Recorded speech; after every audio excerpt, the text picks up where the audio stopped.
On the World Now today, the country director for Nigeria, Ghana, Liberia and Sierra Leone and a representative to ECOWAS, Mr. Dennis Zulu, joins me to shed more light on this. Good to have you join us this hour. We're at a time where we're seeing a lot of countries relaxing the lockdown and easing restrictions on movement. What do you make of this? Is this too soon, asking people to return to work? Well, thank you so much for having me. And as you correctly stated, today we commemorate the World Day for Occupational Health and Safety globally. Yes, indeed, we've seen in recent days that a number of countries have been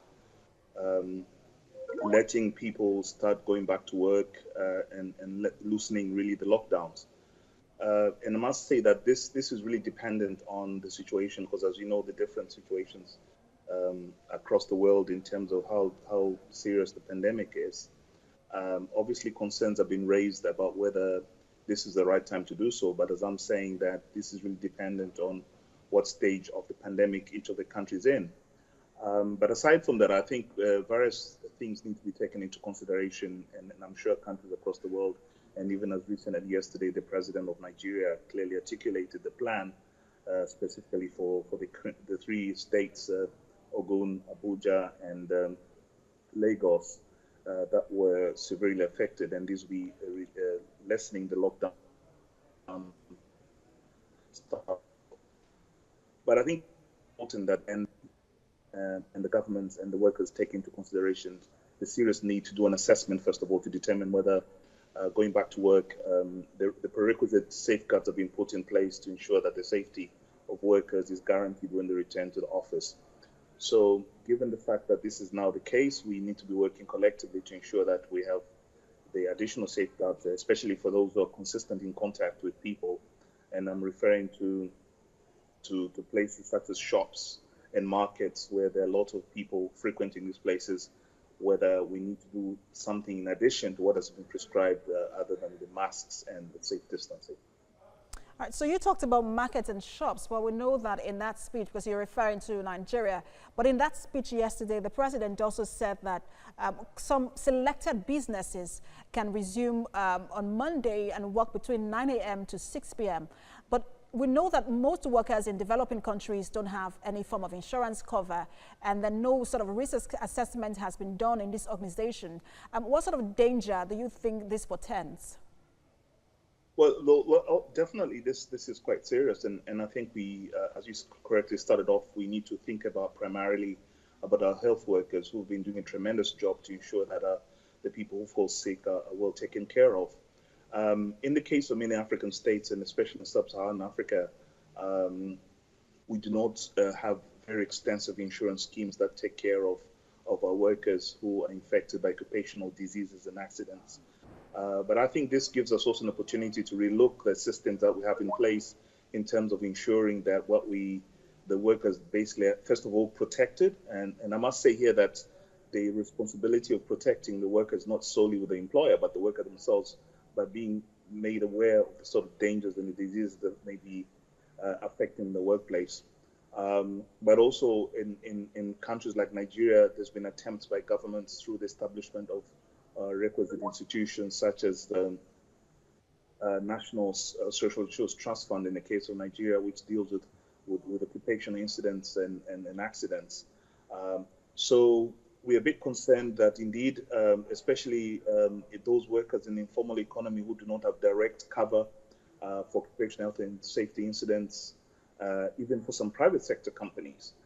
So I think this is a concern, and we are working currently with the government to see what can be put in place in terms of coverage. I think you saw just recently, I think yesterday, the president referred to the granting of a hazardous allowance to medical workers, but we think it's not just an allowance, but also to ensure that the conditions in the workplace are such that the infection rates are mitigated, but also to ensure that there's no further spread of the pandemic. Right, so this is, you talked about health workers, but just generally, we have essential workers who have been going to work for the past 1 month, whether in the food industry, oil and gas, media, and banking as well. But we know now that once we begin to ease this lockdown, many more people will return to work. So what sort of a risk assessment should we be doing in this organization, and who should be doing that risk assessment to ensure that companies comply with safety standards? Yes, I think first of all, like I stated, the fact that the president is opening up the economy next week with some activity, the onus then lies with the respective employers to ensure that the workplace will then has been modified to such an extent that it covers or ensures that there's no spread of the COVID amongst the employees, but also amongst its customers. So there's a need for a deliberate assessment, and we're also in discussion with the Federal Minister of Labor and Employment here, but also with state governments to ensure that whenever businesses reopen, the conditions in these businesses are such that there's safe distancing, for instance. There's also the wearing of masks. I think the president was very categorical yesterday, ensuring that masks will be worn at all, but also to ensure that because it's one thing to have policies and guidelines in place, but also to ensure that they're adhered to. You will know that the primary responsibility for ensuring compliance with the safety and health standards in Nigeria lies with the Federal Ministry of Labor, and I'm sure they'll be deploying staff to work with private sector companies, with public sector organizations. So a lot. And also how they deal with the businesses adhere to.